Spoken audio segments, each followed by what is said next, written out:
Hello guys, तो start करते हैं क्वेश्चन नंबर 7। इसे हमें फैक्टराइजेशन मेथड से सॉल्व करना है। तो फर्स्ट स्टेप था हमें एक चेन बनाना है। ओके, तो फर्स्ट और ये लास्ट वाला नंबर इसको मल्टीप्लाई कर लेना है। तो √2 और ये मल्टीप्लाई बाय 5 √2 इंटू √2 का स्क्वायर हो गया। स्क्वायर और स्क्वायर रूट कैंसर, 5 2 10। तो बीच में आ रहा है +10।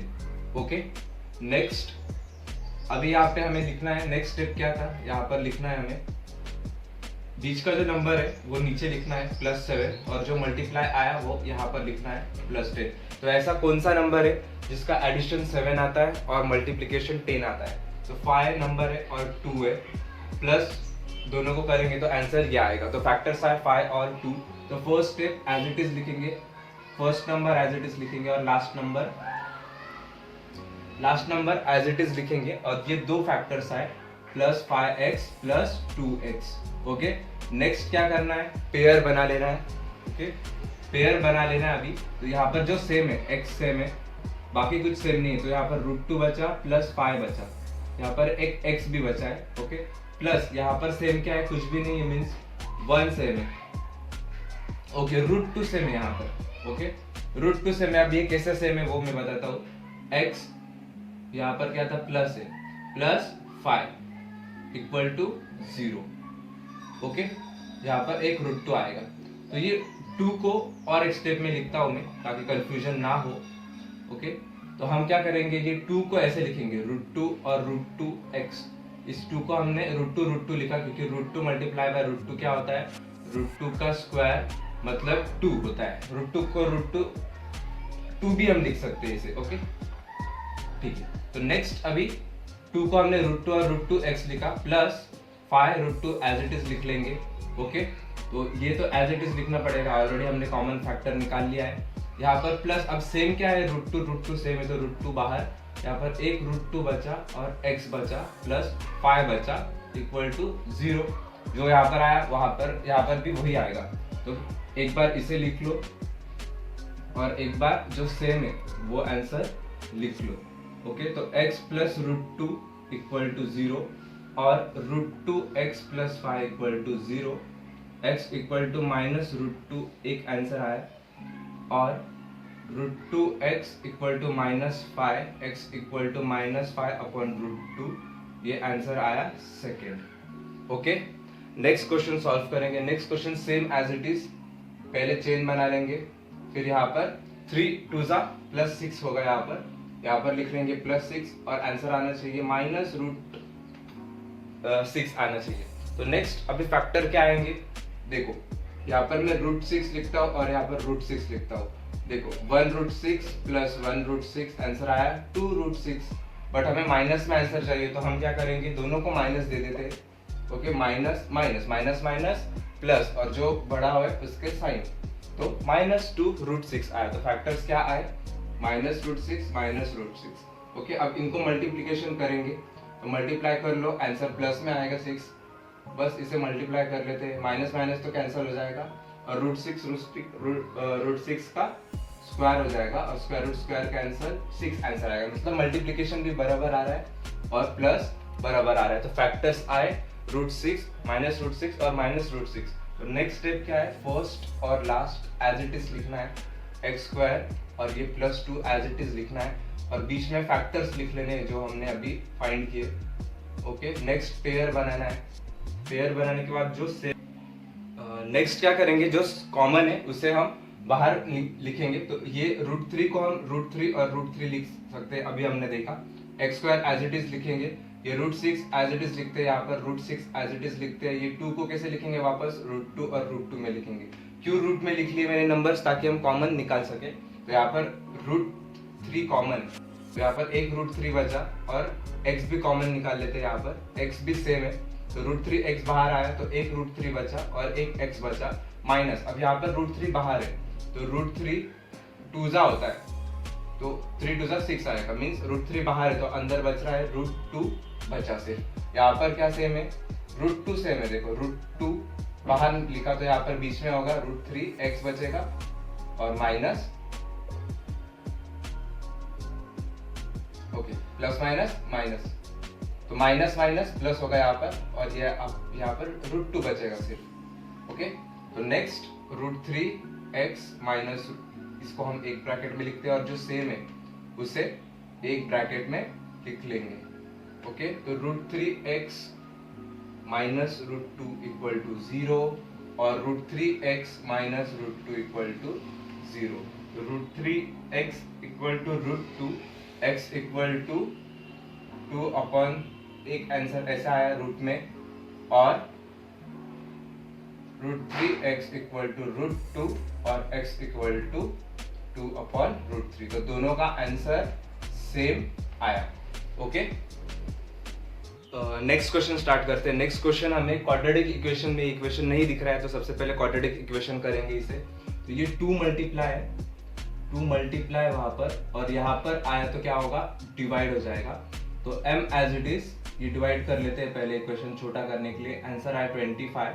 नेक्स्ट अभी इसको मल्टीप्लाई कर लेते हैं, m into M, M square minus 24 into M, और ये 25 as it is, M square as it is minus 24 M as it is, ये प्लस यहाँ पर आया तो माइनस हो गया। तो क्वाड्रेटिक इक्वेशन हमने फॉर्म कर लिया। नेक्स्ट क्या करना है, बस मल्टीप्लाई करना है, 25 वन जा 25, तो यहाँ पर माइनस 25 आना चाहिए और यहाँ पर माइनस 24 आना चाहिए। तो फैक्टर्स क्या आएंगे, 25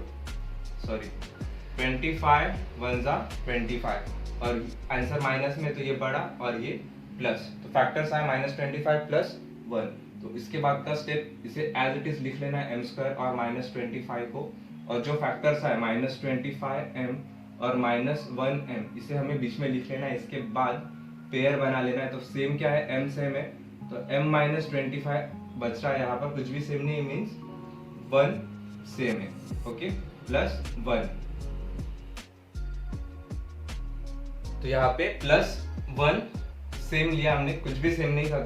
तो नेक्स्ट इसको एज इट इज लिखेंगे, तो m+1 को एक ब्रैकेट में लिखते हैं, जो सेम है उसे एक ब्रैकेट में लिख लेंगे, equal to 0, means m+1 equal to 0 और m-25 इक्वल टू 0। तो m की वैल्यू आई -1, ओके, और m का आंसर आया +25। ओके, नेक्स्ट क्वेश्चन सॉल्व करेंगे। तो ये 25 m स्क्वायर है, 25 m स्क्वायर, ये +9 यहाँ पर लाया तो -9 इक्वल टू 0। ओके, नेक्स्ट अभी हमें एक फॉर्मूला यूज करना है यहाँ पे। कौन सा फॉर्मूला वो देखते हैं अभी। सबसे पहले अब मैं इसको कुछ सिंप्लीफाई करता हूँ। ये 5 को हम 5 लिख सकते हैं, m को m लिख सकते हैं, और दोनों को ऐसे स्क्वायर दे सकते हैं क्या, एक बार चेक करो। क्योंकि 5 का स्क्वायर देखो, दोनों को ब्रैकेट करके स्क्वायर दिया है मैंने, मीन्स 5 का स्क्वायर 25, m का स्क्वायर m स्क्वायर, सिंपल, दोनों को ब्रैकेट दिया मैंने। नेक्स्ट इसको मैं ऐसे लिख सकता हूँ क्या, 9 को ऐसे लिख सकता हूँ क्या, ओके, 3 का स्क्वायर। ओके, तो ये 5m का स्क्वायर माइनस 3 का स्क्वायर, इसे हमने ऐसे फॉर्म में क्यों लिखा, क्योंकि ये क्वाड्रेटिक इक्वेशन का एक टर्म गायब है। ओके, मीन्स मिडिल टर्म दिया नहीं है। ओके, तो इसलिए हमने ये स्टेप हमने फॉलो किया। तो ये हमने ऐसे क्यों किया, क्योंकि एक फॉर्मूला है वो याद होना चाहिए, a² माइनस b² का फॉर्मूला होता है a प्लस b और a माइनस b। तो ऐसा एक फॉर्मूला होता है, तो ये वही फॉर्म में है, a² माइनस b²। तो इसको कैसे लिखेंगे, a plus b a minus b। तो a क्या है, ये है, और ये b है, तो a प्लस b और a माइनस b। तो डायरेक्टली हम ये स्टेप पे आ गए, लास्ट वाले स्टेप पे, ये फॉर्मूला यूज करके। तो नेक्स्ट क्या करेंगे, इक्वल टू 0 और 5m माइनस 3 इक्वल टू 0। तो 5m इक्वल टू -3 और 5m equal to +3, m equal to -3/5। Okay, ये आंसर आया, और m इक्वल टू 3/5। ओके, तो ये आंसर आया। नेक्स्ट क्वेश्चन हम सॉल्व करते हैं। नेक्स्ट क्या करना है, 7m², ये +21 है, यहाँ पर आया तो -21m इक्वल टू 0। तो यहाँ पर अगर स्टैंडर्ड फॉर्म ध्यान से देखोगे तो ax² plus bx plus c equal to 0, तो ये मिसिंग है। ओके, तो इसके पहले क्या मिसिंग था, ये वाला टर्म मिसिंग था इस क्वेश्चन में, इसमें अभी थर्ड वाला टर्म मिसिंग है। ओके, तो ये लास्ट में अभी मैं बताऊंगा ऐसे आइडेंटिफाई करके कौन से मेथड से यूज करना है। तो यहाँ पर सबसे पहले इसमें डायरेक्टली कॉमन निकाल लो, जो सेम दिख रहे हो। तो यहाँ पर 7 दिख रहा है सेम दोनों में और m सेम दिख रहा है। अब 7 कैसे दिख रहा है, देखो यहाँ पर 7 बाहर आया, सिर्फ यहाँ पर एक m बचा, 7 3 जा 21, m तो बाहर लिखा है हमने इक्वल टू 0, तो 7m बाहर है, इधर एक m बचा माइनस 7 3 जा 21 और m एज इट इज। तो ये कॉमन हमने निकाला डायरेक्टली, इसका मतलब 7m इक्वल टू 0 और m माइनस 3 इक्वल टू 0। ये मल्टीप्लाई यहाँ पर गया तो divide means m equal to 0 आया एक आंसर और m इक्वल टू 3 आया आंसर। ओके, तो ये मैं अभी बताऊंगा कब कैसे यूज करना है, ये बहुत इजी है। नेक्स्ट यहाँ पर अभी कौन सा टर्म मिसिंग है, वापस जो हमने स्टैंडर्ड फॉर्म देखा था ax² plus bx plus c, तो ये वाला टर्म मिसिंग है। तो ये वाला अगर टर्म मिसिंग है तो क्या करना है, a² माइनस b² फॉर्मूला हमें इससे अरेंज करना है ये फॉर्म में, ताकि हम इजीली सॉल्व कर सके। अगर थर्ड टर्म मिसिंग है तो डायरेक्टली कॉमन निकाल के हमें सॉल्व करना है। Okay, that's it. नेक्स्ट, अभी मिडिल टर्म एब्सेंट है तो हमें ये मेथड यूज करना है, मींस इन दोनों को स्क्वायर में कन्वर्ट करना है हमें। तो ऑलरेडी एक टर्म तो स्क्वायर में है, अब इसको हम कैसे लिखेंगे, ऐसे लिख सकते हैं क्या, क्योंकि ये तो कैंसिल ही होता है। ओके, तो ये हो गया अभी a² माइनस b² के फॉर्म में, तो ये हो गया a² माइनस b² के फॉर्म में। तो a² माइनस b² का फॉर्मूला हमें पता है क्या होता है, a प्लस b और a माइनस b। तो ये a है, a plus b a minus b equal to 0 means m plus root 11 equal to 0 और m minus root 11 equal to 0, m equal to minus 11 okay और m equal to 11। तो ये answer आया last question का। Okay.